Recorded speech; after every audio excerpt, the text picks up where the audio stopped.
स्वप्नातील पालकमंत्र्यांचं जॅकेट शिवून जुनं झालंय, नॅपकिन घामानं भिजलेत, पण मंत्रीपद काही मिळत नाहीये अशा शब्दामध्ये उद्धव ठाकरेंनी आमदार भरत गोगावलेंना सणसणीत टोला लगावलेला आहे। त्यावरून आता गोगावलेंनी पलटवार केलाय। छत्रपती शिवाजी महाराज चांगलं काम करण्यासाठी सुरतला गेले होते, तर आम्ही सुद्धा चांगलं काम करण्यासाठी सुरतला गेलो, असा पलटवार शिंदे गटाचे भरत गोगावलेंनी केलेला आहे। पण त्यांची जेव्हा साक्ष चालली होती या लवादासमोर, त्यांना आपल्या वकिलांनी विचारलं, तुम्ही सुरतला का गेला होतात?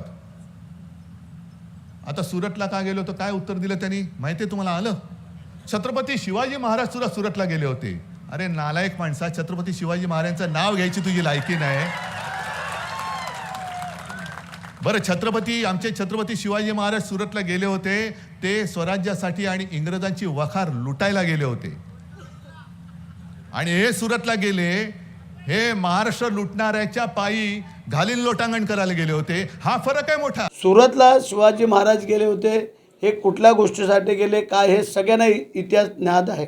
आम्ही जे गेलो ते आम्ही पण चांगलंच करण्यासाठी गेलो, की एक चांगले मुख्यमंत्री, चांगले महाराष्ट्राचं हित करणारे मुख्यमंत्री हे सरकार आणण्यासाठी आम्ही गेलो। त्या चुकीचं काय केलं आहे, परंतु आमचाही उद्देश तोच होता की या महाराष्ट्राला एक चांगला मुख्यमंत्री मिळावा, या महाराष्ट्राला एक युतीचं चांगलं सरकार यावं, ते आणण्यासाठी आम्ही पण चांगलीच कामगिरी करायला गेलो आणि ते आम्ही फत्ते करून आलो।